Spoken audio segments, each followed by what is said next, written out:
Hello guys, et oui c'est moi, c'est Kimakes26 et aujourd'hui on se retrouve pour une nouvelle vidéo qui est un nouveau concept sur cette chaîne. Oui, ce sera la première review que je vais faire sur cette chaîne. Alors pour ceux qui savent pas ce que c'est qu'une review, c'est tout simplement une vidéo où je vais donner mon avis sur une œuvre, que ce soit un jeu vidéo ou un dessin animé. Je vais tout simplement donner mon avis, dire ce que j'en pense en fait.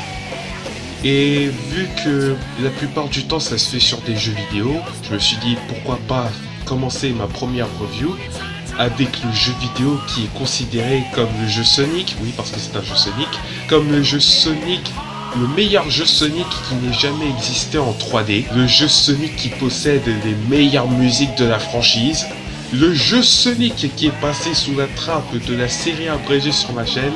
Je vais bien entendu parler de Sonic Adventure 2 Battle. Avant de commencer cette review, je tiens à préciser que les images de jeu que vous verrez sur cette vidéo ne proviennent pas de moi.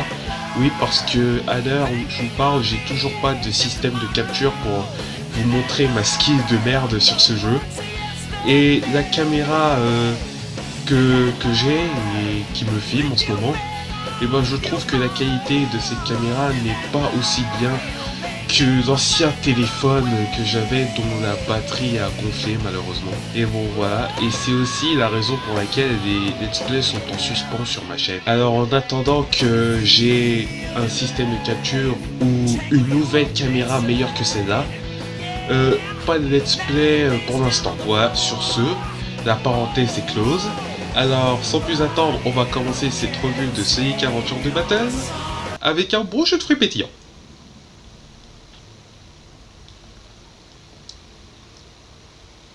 Non, c'est du sirop de cassis. Bah, je sais pas si c'est vraiment nécessaire, mais on va faire un peu d'histoire. Sonic Adventure 2 Battle est un jeu sorti en 2002 sur GameCube et remasterisé en HD en 2017 sur Xbox 360 et PS3. En vérité, Sonic Adventure 2 Battle est lui-même une remasterisation du jeu originel Sonic Adventure 2 sorti en 2001 sur Dreamcast. Et au final, est-ce qu'il y a eu beaucoup de différences? J'en parlerai vers la fin de la vidéo. Vu que je n'ai pas de Dreamcast en ma possession, j'étais obligé de jouer au jeu originel sur émulateur. Mobile bien sûr, parce que, vous savez, le PC que j'utilise. Même si sur Android, le jeu laguait énormément. D'ailleurs, chaque fois que j'essayais d'accéder à l'histoire d'Ark, l'émulateur crachait, alors. Après, j'ai entendu parler de l'Homebrew Channel vers février 2018, un logiciel qui me permettait de jouer aux jeux vidéo sur Wii à partir d'une clé USB. Et non, le premier jeu que j'ai testé là-dessus, ce n'était pas Sonic Adventure 2 Battle. C'était Sonic Heroes. Mais c'était pour savoir si je n'aimais vraiment pas le jeu en fait. Verdict? Dans une prochaine review peut-être. Et après avoir joué à un jeu vraiment génial, et un jeu... je me suis dit, pourquoi pas télécharger Sonic Adventure 2 Battle pour changer? Avec Sonic Adventure 2 Battle, les gens, je ne cherchais pas seulement à découvrir une nouvelle expérience de jeu autre que Sonic Unleashed, ou Sonic Heroes, ou... ouais, ça. Je voulais aussi savoir pourquoi est-ce que les gens le considéraient comme le meilleur jeu Sonic qui n'ait jamais existé en 3D, et si j'avais pensé la même chose. Verdict? Revoyons l'histoire de ce jeu de plus près. Warning, warning, résumé pourri en action, warning, warning. Après s'être infiltré dans la base des agents du gun, Eggman se retrouve dans une salle inconnue où on peut y voir un ordinateur et s'apprête à libérer une espèce d'arme top secrète. Il entre le mot de passe requis, ouvrant ainsi une capsule libérant Shadow the Hedgehog, un hérisson noir avec des rayures rouges, un torse poilu et... Oh putain, il peut voler avec ses chaussures! Pourquoi on peut pas faire ça dans le vrai jeu? Shadow nous montre un aperçu de ses talents en combattant un boss, puis dit à Eggman de le retrouver dans un endroit appelé Space Colony Arc. Un endroit qui se situe dans l'espace. Pendant ce temps-là, à San Francisco, Sonic se retrouve dans un hélicoptère accompagné d'agents du gun qui s'apprête à le mettre en prison parce qu'apparemment il a fait de vilaines choses. Sauf que le hérisson bleu s'échappe de l'hélicoptère à bord d'un skateboard. Pouf! La nuit tombe, et puis Shadow passe à la télé. Cependant, les gens pensent que c'est Sonic à la place. Je ne comprends toujours pas comment ils ont réussi à confondre Shadow avec Sonic, tout en sachant qu'ils ont eu un gros plan sur lui. C'est comme si les gens s'en battaient les couilles que Sonic et Shadow n'ont pas la même couleur de peau, ou tout simplement que Sonic a sauvé la vie d'une putain de flaque d'eau géante dans le jeu précédent. Mais Eggman a réussi à les confondre. Vous savez, le mec avec soi-disant 300 de QI. Enfin bref, passons. Bigfoot! Oh tiens, les deux protagonistes se rencontrent. Chaos Control! Petit largage de Shadow, et enfin Sonic se fait arrêter à la place de Shadow alors qu'il n'a rien fait. Ah, l'humanité, toi et ta logique. Ensuite, dans la Space Colony Arc, Shadow s'est enfin décidé d'expliquer à Eggman qu'est-ce qu'il foutait ici. Apparemment, la Space Colony Arc possède un gigantesque canon capable de détruire une planète tout entière. Il se nomme l'Eclipse Cannon. Et pour que ce canon fonctionne, il a besoin de l'énergie des 7 Chaos Emeralds. Enfin, vous pouvez utiliser le canon avec au moins une émeraude en votre possession, mais ce serait beaucoup moins puissant. Shadow pense que si Eggman possède l'Eclipse Cannon, il pourra conquérir le monde comme il le voulait. Mais honnêtement, cette idée n'est pas conne et conne à la fois. Je veux dire, réfléchissez. Si vous voulez conquérir la planète entière pour en faire votre empire, ou juste un parc d'attractions, à quoi ça servirait de la détruire?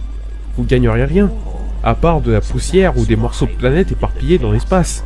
Difficile de conquérir le monde s'il n'y a pas de monde à conquérir. Introduction de Rouge the Bat, une chauve-souris espionne travaillant pour Gun et se chargeant de recueillir des informations sur Shadow. Mais elle est surtout intéressée par les bijoux, alors elle s'allie temporairement avec Eggman et Shadow pour récupérer les Chaos Emeralds. Tout à coup, voici Tails, en train de flotter dans son avion, partant à la rescousse de Sonic qui se trouve à Prison Island, une prison de haute sécurité. C'est aussi l'endroit où on peut trouver les Chaos Emeralds, donc la Team Dark, si on peut vraiment l'appeler comme ça, se sont dispersés sur l'île. Avec Shadow qui a pour mission de mettre une bombe qui ferait exploser toute l'île avec Sonic, Rouge de récupérer les Chaos Emeralds, et Eggman de faire diversion mais pas pour longtemps car il est chassé par Tails qui tente de sauver... Amy Rose. Comment elle est apparue sur l'île? Personne ne sait. Pourquoi elle est là? Pour sauver Sonic. Ce qu'elle a réussi à faire. Attends, où est-ce que t'as eu ce badge? Rouge se retrouve piégé à l'intérieur avec les Chaos Emeralds, à cause de Gun. Oui, tu vois, Rouge, on va te laisser crever sur l'île qui va exploser pour pas éveiller les soupçons, t'as vu? Heureusement, Shadow arrive à la rescousse. Chaos Control! L'île explose, heureusement tout le monde a pu s'échapper à temps. Petit flashback où nous voyons Shadow en compagnie d'une petite fille du nom de Maria qui se demande comment est la vie sur Terre. Shadow s'en bat les couilles et a préféré se demander pourquoi est-ce qu'il a été créé à la place. Puis fin du flashback. Ensuite, Eggman décide de faire un message pour les habitants de la Terre comme quoi ils devaient s'incliner sinon ils détruisaient la planète. Et pour que les gens le prennent au sérieux, il décide de détruire la moitié de la Lune. Cependant, ça n'affecte personne. Je suis sérieux, il n'y a vraiment eu aucune réaction des gens du fait qu'Eggman ait détruit la moitié de la putain de Lune. Fucking really? En ce temps-là, Sonic, Tails et Amy... Oh putain! J'avais complètement oublié Knuckles! Alors en fait, bien plus tôt, il y a eu une petite confrontation entre Rouge et Knuckles parce que la chauve-souris voulait prendre la Master Emerald, mais les Kidney n'étaient pas d'accord. Jusqu'à ce qu'Eggman décide de la voler sous leurs yeux, mais Knuckles, en voulant jouer les héros, a tout simplement brisé la Master Emerald en morceaux. Ce qui fait que nous repartons à la recherche de morceaux de la Master Emerald. Ce qui n'a quasiment rien à voir avec l'histoire principale. Non mais sérieux, essayez de retirer Knuckles de l'histoire. Vous verrez que ça changera pas grand chose. Enfin bref, après avoir hacké l'ordi du président pour savoir d'où venait le message qu'Eggman avait lancé, Tails, avec Sonic, Knuckles et Amy, se rendent dans le désert. Confrontation avec un golem et un fantôme, une fusée qui apparaît de manière random, et pouf! Le héros se retrouve dans la Space Colony Arc. Enfin, 3 de nos héros. Oui, Knuckles est parti chercher les morceaux de la Master Emerald dispersés dans l'espace par accident. Du coup, nouvelle opération. Tails a réussi à créer une fausse émeraude qui a les mêmes propriétés et la même puissance que l'original et compte s'en servir pour en faire un gros f*** you cannon. Ouais, j'avais pas d'autre idée de résumer. Il confie cette tâche à Sonic pendant qu'il s'occupe de trouver la source d'alimentation du canon pour la détruire. Quant à Amy, bah elle fait rien. Ah si, il faut absolument qu'elle se fasse capturer par Eggman, permettant ainsi de foutre en l'air l'opération. C'était super de l'avoir amené dans ce jeu, Sonic Team. Sonic vient à la rescousse, sauf qu'apparemment c'était un piège car Eggman savait qu'il possédait une fausse émeraude dans sa possession. Du coup, sans hésiter, il décide d'envoyer Sonic dans l'espace à bord d'une capsule d'autodestruction. Sonic était mort. Enfin, c'est ce qu'on croyait. Pour une raison complètement bullshit, il a réussi à faire le Chaos Control. Ok. Il rencontre Knuckles qui vient de récupérer tous les morceaux de la Master Emerald après une autre confrontation avec Bad Girl. Mais bon, pas le temps pour les explications. Sonic fonce direct vers l'Eclipse Cannon où Shadow le rejoint juste après, puis combat ultime. Eggman a réussi à réunir toutes les Chaos Emeralds, ce qui signifie que maintenant le canon est à pleine puissance. Mais ça ne s'est pas passé comme prévu.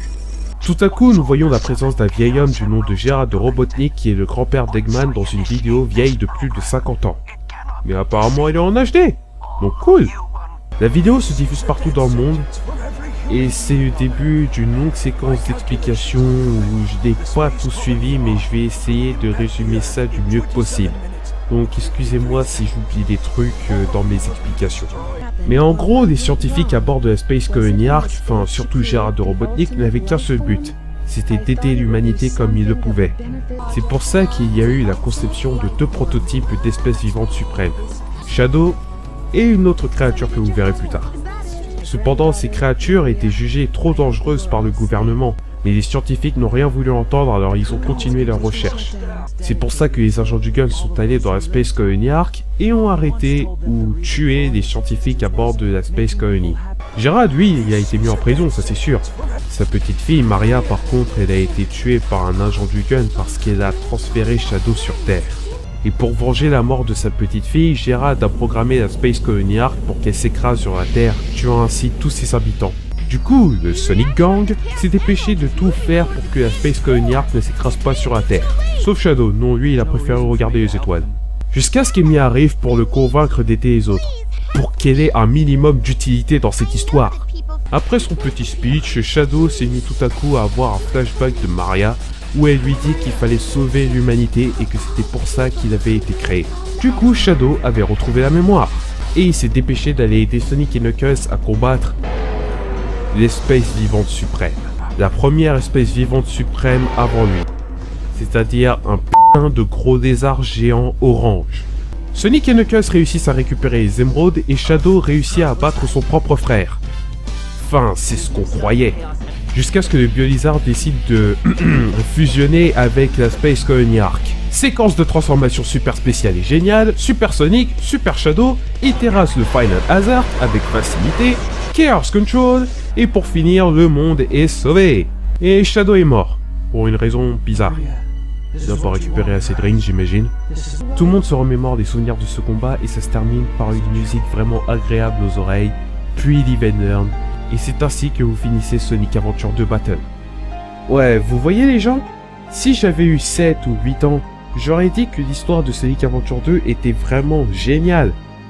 Mais maintenant, je pense qu'elle est bien, mais plus j'avance dans l'histoire et plus j'ai l'impression que ça manque de détails en fait. Je veux dire, premièrement, qu'est-ce qui a poussé Eggman à devenir un génie du mal alors qu'à la base il voulait juste devenir un simple scientifique? Qu'est-ce qu'Eggman pense de son grand-père actuellement? Est-ce qu'il le considère toujours comme un héros? C'est pas vraiment expliqué. Aussi, si on en suit la logique, Maria et Eggman sont cousins.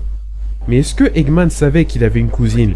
Est-ce qu'il a découvert dans ce jeu qu'il avait une cousine ou alors il le savait depuis longtemps mais juste il s'en battait les couilles? Aussi, j'ai dit tout à l'heure que c'est sûr que Gérard a été retenu en prison. Parce que sinon, comment est-ce que vous pouvez expliquer les graffitis de calcul que l'on retrouve dans la prison où Sonic a été enfermé? Et aussi le fait qu'Amy nous dise qu'il y a des graffitis sur le mur.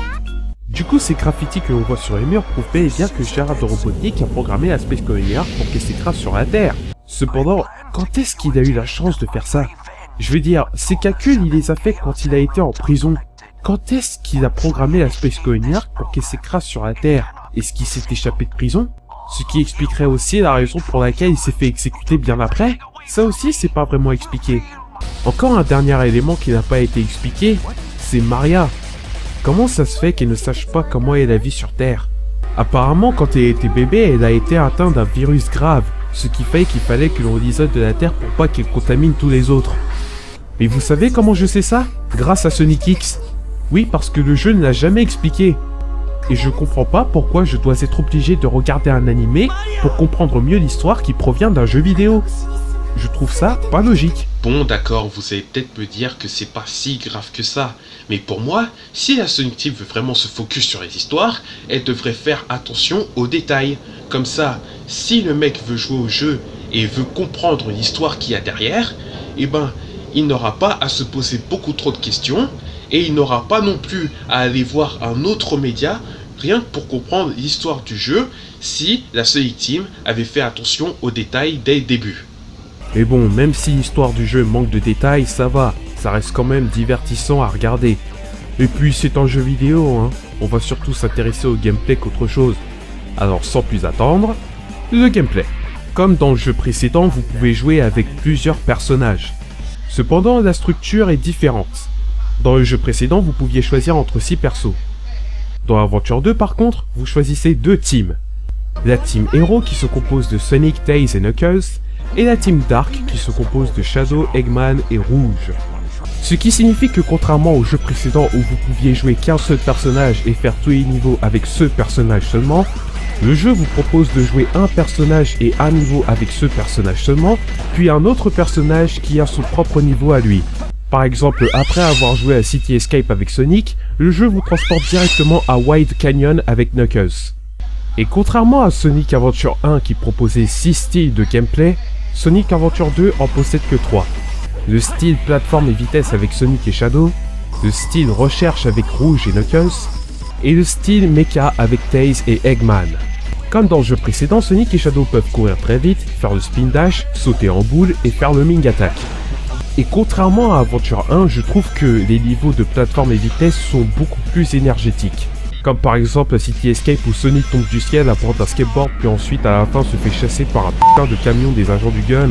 Ou encore Final Chase où tu dois lutter contre la gravité pour essayer de rattraper Sonic qui s'est dirigé vers l'Eclipse Cannon. Je trouve que les niveaux sont vraiment bien structurés et que ça prend avantage à la vitesse de Sonic et Shadow. Et même si les niveaux ne sont pas aussi ouverts que dans Sonic Adventure 1, j'ai trop de plaisir à vouloir battre mon record de vitesse pour m'en soucier. Je pense que mon niveau préféré de tout le jeu c'est Green Forest.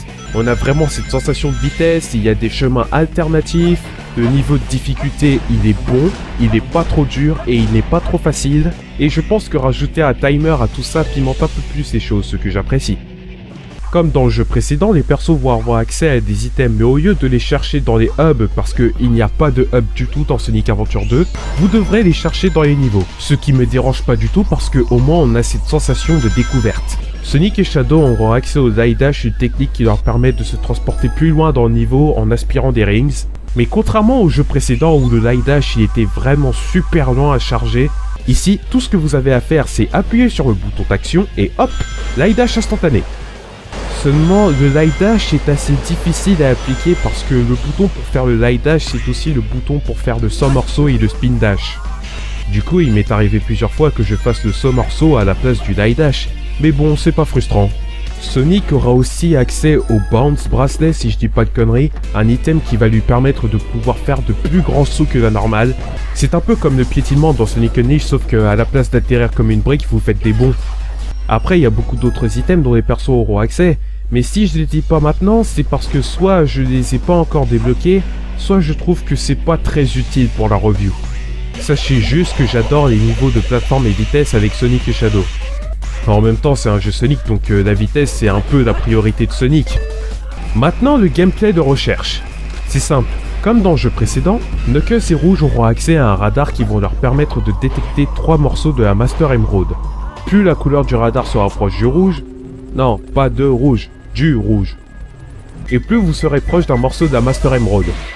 Cependant, les développeurs ont fait quelques changements dans le gameplay et ça fait que je ne suis plus trop fan des niveaux de recherche de morceaux de la Master Emerald.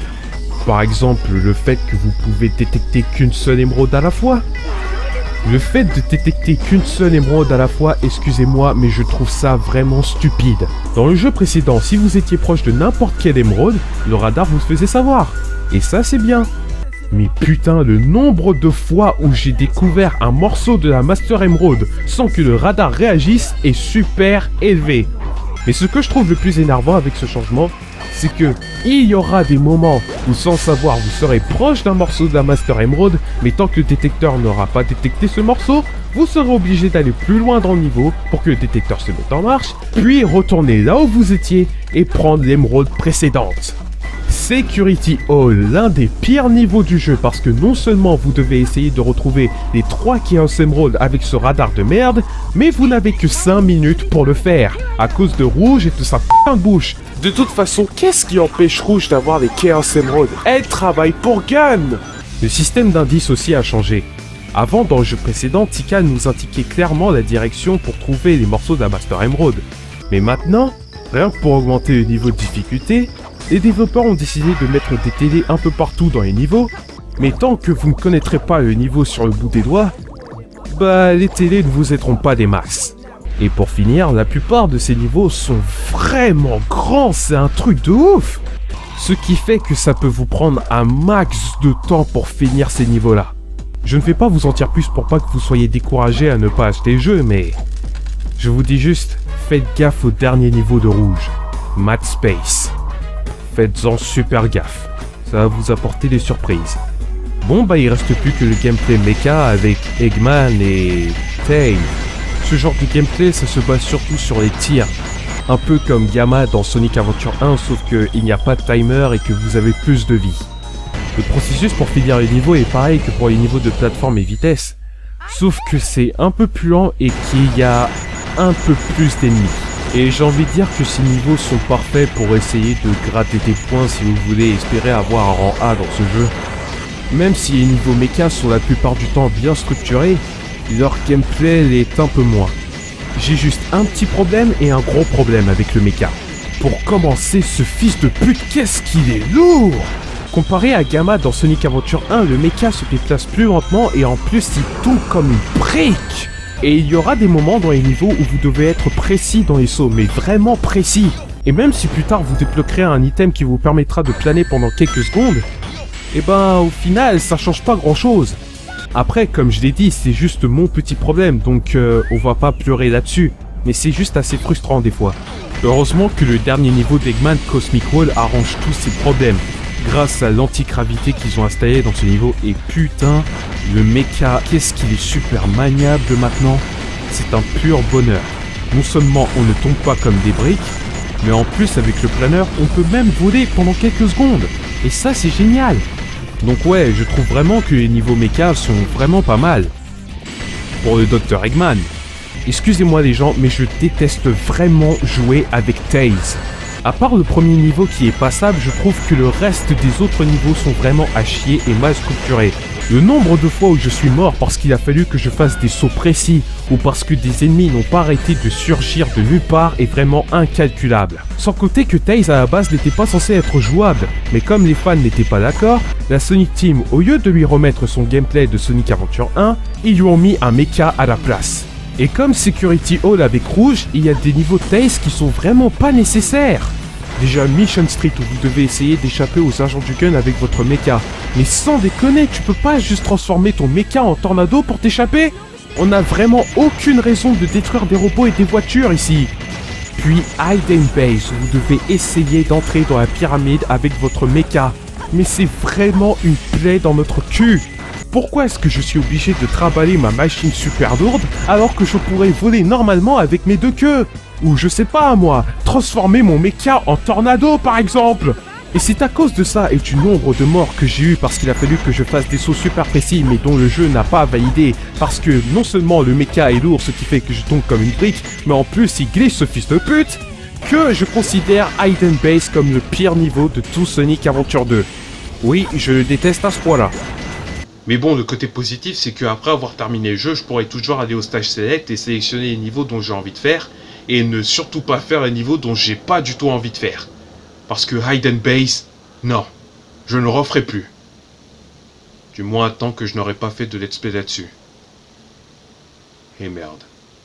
Dans le stage select Sonic Adventure 2, au lieu de vous proposer seulement de refaire les niveaux, il vous propose aussi de faire des missions, ce qui vous permettrait de faire autre chose que de battre votre record à chaque fois. Comme par exemple collecter 100 rings, ou trouver le Chao perdu, ou encore finir le niveau en mode difficile. Pour l'instant, j'ai fait ça que pour White Jungle et Green Forest. Parce que les autres niveaux, même s'il y en a que j'appréciais beaucoup, j'appréciais surtout Green Forest et White Jungle. Et aussi, c'était le seul niveau où c'était super facile d'avoir un rang A. Après, Sonic Adventure 2 ne vous propose pas que des niveaux, il vous propose aussi des boss. Et si vous n'affrontez pas des agents du gun, ou un golem géant, ou un fantôme géant, vous affrontez les persos principaux. Et contrairement au jeu précédent où c'était super facile de les battre, le jeu propose un petit peu de difficulté, notamment vers la fin du jeu avec le combat entre Sonic et Shadow. Les boss des agents du gun, même si du côté de la Team Dark ça propose un peu plus de challenge, bah ça reste facile à les battre. Et c'est pareil pour Kim Boom Boo et Leg Golem, surtout avec Eggman. Le Biolizard par contre, putain de bordel de merde, qu'est-ce qui était difficile à battre. J'ai eu 5 game over avec lui, mais vraiment 5 game over. Et le boss final avec Super Sonic et Super Shadow, comment dire, sa facilité équivaut au nombre de morts que j'ai eu face au Biolizard. Ah, qu'est-ce que j'adore cette phrase. Non, je suis sérieux, même moi quand j'ai fait ce boss, j'étais étonné. Il était vraiment facile à battre. Je ne déconne pas. Peut-être que vous avez eu des difficultés à battre ce boss, mais moi, je n'ai jamais vu un boss aussi facile. Je veux dire, il m'a fallu quelques secondes pour comprendre comment fonctionne le gameplay de Super Sonic et Super Shadow, et hop, j'étais parti à abattre le boss. Je l'ai battu en 30 secondes. Je ne déconne pas. Et quand j'ai fait ça, je me suis demandé, mais putain, est-ce que je commence enfin à devenir fort aux jeux vidéo, ou alors j'ai juste eu de la putain de chatte? Verdict, à l'heure actuelle, je sais toujours pas. Enfin bref, j'imagine qu'il me reste plus qu'à parler du Chao Garden qui lui aussi a fait son retour. Le Chao Garden, c'est juste un jardin où vous pouvez trouver des Chao, des petits êtres mignons dont vous pouvez vous occuper pour passer le temps. Mais ce qui est bien dans ce jeu par contre, c'est que selon le personnage que vous jouez, et ben votre Chao soit il peut devenir un héros, soit il devient un méchant. J'ai même fait un petit Chao Dark, que je comptais appeler Dark Shadow, il faut seulement que j'augmente ses stats de vitesse. Je peux pas vous montrer sa photo pour l'instant parce que j'ai des petits problèmes avec ma carte mémoire, qui s'avère être ma clé USB. Graphiquement, je trouve que le jeu il est bien pour de la Dreamcast. Pour de la GameCube, on a connu mieux comme Super Mario Sunshine, mais Sonic Adventure 2 Battle est une remasterisation de Sonic Adventure 2, donc il n'y aurait pas eu trop de différences graphiques. D'ailleurs, en parlant de différences, à part le fait que la structure du multiplayer ait changé par rapport à la version Dreamcast, Sonic Adventure 2 Battle et Sonic Adventure 2 sont quasiment les mêmes jeux. Certes, il y a des petites différences graphiquement, comme au niveau des couleurs, mais sinon, ça reste les mêmes. Les musiques sont vraiment géniales dans ce jeu, je veux dire, de Live and Learn à City Escape en passant par Radical Highway, et même si je déteste les niveaux de Tails, je trouve que les musiques de ces niveaux sont vraiment géniales. Même le voice acting, il est bien, même si j'avoue que je préfère plus les voix de 4Kids que les autres. Par contre, il y a des problèmes au niveau du mixage du son. C'est-à-dire, il y aura des moments, parce que les Américains veulent suivre le texte japonais à la lettre, où les personnages vont s'interrompre pour une raison inexpliquée parce que fuck it. Et c'est aussi difficile d'entendre ces personnages parce que la musique, même si elle est bonne, qu'est-ce qu'elle est forte, putain!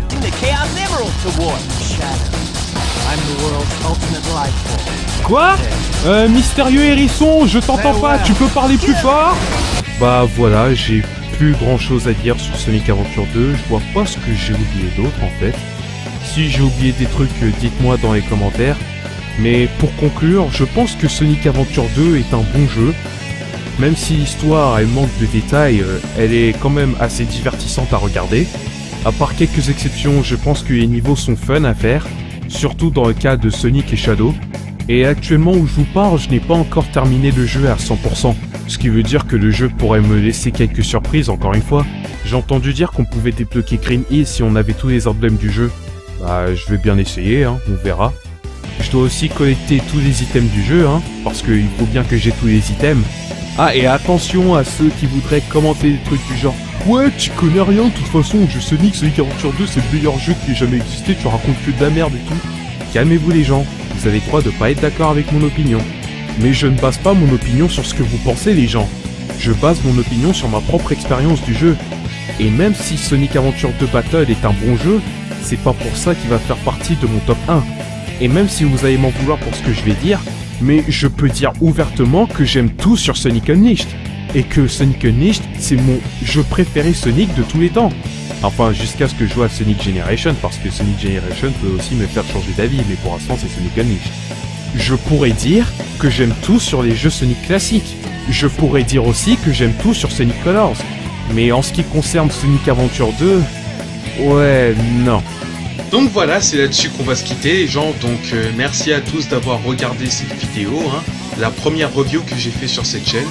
Donc dites-moi dans les commentaires ce que vous en avez pensé, ou qu'est-ce que j'ai oublié au sujet de Sonic Adventure 2, ou dites-moi juste votre avis sur le jeu en fait, hein. J'accepte tous les commentaires possibles. Sur ce, je vous dis portez-vous bien, mangez 5 fruits et légumes par jour, et si vous voulez jouer à Sonic Adventure 2, n'hésitez pas, c'est un bon jeu. Supportez mes blagues de merde encore longtemps aussi. Et je vous dis à la prochaine pour une nouvelle vidéo. Salut!